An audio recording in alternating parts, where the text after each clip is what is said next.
যারা চটজলদি মাছের কিছু ভালো টেস্টি রেসিপি করতে চান, আজকে আমার রেসিপিটি তাদের জন্য। নমস্কার বন্ধুরা, টেস্টি ডিশেস বাই রুমা চ্যানেলে আপনাদের সকলকে স্বাগত জানাই। মাছের এই রেসিপিটি করার জন্য প্রথমে আমি মশলা করে নেব। এর জন্য আমি 2 চামচের মতো টক দই নিয়েছি। এবার এর মধ্যে দিয়ে দেব পরিমাণ মতো হলুদ গুঁড়ো, 1 চামচ ধনে গুঁড়ো, হাফ চামচ জিরে গুঁড়ো এবং লঙ্কা গুঁড়ো। ভালো করে মিশিয়ে রেখে দেব। আমি 6 পিস মাছ নিয়েছি, মাছগুলো নুন দিয়ে ধুয়ে নিয়েছি, এতে মাছের কিন্তু আষ্টে গন্ধটা চলে যায়। এবার এর মধ্যে নুন এবং হলুদ দিয়ে মাছটা ভালো করে মেখে 10 মিনিটের মতো রেখে দেব। মাছগুলো ভাজার জন্য কড়াতে দিয়ে দেব সর্ষের তেল। তেলটা গরম হলে মাছগুলো আমি এক এক করে দিয়ে দেব।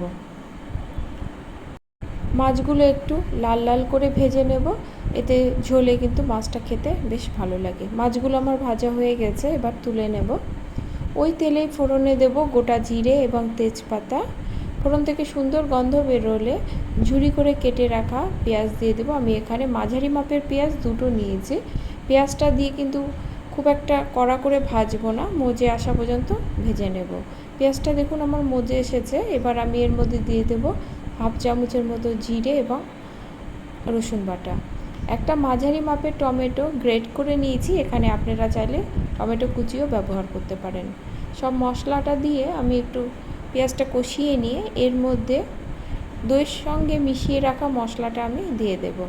দই রান্নায় ব্যবহার করলে লবণটা পরে দেবেন, এতে কিন্তু দইটা ফেটে যায় না। 1.5 চামচের মতো আমি এখানে কাজু বাটাও যোগ করে দিলাম, এতে গ্রেভিটা বেশ রিচ হবে এবং খেতে কিন্তু বেশ ভালো হয়। সব উপকরণ দিয়ে মশলাটা মিনিট 3 মতো ভালো করে কষিয়ে নেব। মশলাটা আমার কষানো হয়ে গেছে, এবার আমি এতে দিয়ে দেব জল। ঝোলটা কি পরিমাণ রাখতে চান সেই হিসাবে কিন্তু জলটা দিতে হবে। এবার আমি এর মধ্যে দিয়ে দিলাম ঝালের জন্য 4টে কাঁচা লঙ্কা আর দিয়ে দেব পরিমাণ মতো নুন। সব উপকরণ দিয়ে ভালো করে মিশিয়ে নিয়ে ঝোলটা ফুটতে দেব। ঝোলটা আমার ফুটে উঠেছে, এবার ভেজে রাখা মাছগুলো আমি দিয়ে দেব। ঢাকা দিয়ে 5 থেকে 7 মিনিটের মতো রান্না করে নেব। 5 থেকে 7 মিনিটের পরে দেখুন ঝোলটা কিন্তু অনেকটাই কমে এসেছে এবং কি সুন্দর কালার এসেছে। ঢাকা দেওয়া অবস্থায় কিন্তু আমি একবার মাছগুলো উল্টে দিয়েছিলাম। অল্প পরিমাণে গরম মশলার গুঁড়ো দিয়ে দেব। গুঁড়োটা দিয়ে আমি মাছগুলো আবারও উল্টে দেব, এতে মাছের মধ্যে গরম মশলা ফ্লেভারটা খুব ভালোভাবে যাবে। গ্যাসের ফ্লেমটা লোতে রেখে আরও 1 মিনিট রান্না করে নেব। আজকে আমার এই মাছের রেসিপি আপনাদের যদি ভালো লাগে লাইক কমেন্ট করবেন এবং সাবস্ক্রাইব করে পাশে থাকবেন, এই অনুরোধ রাখছি।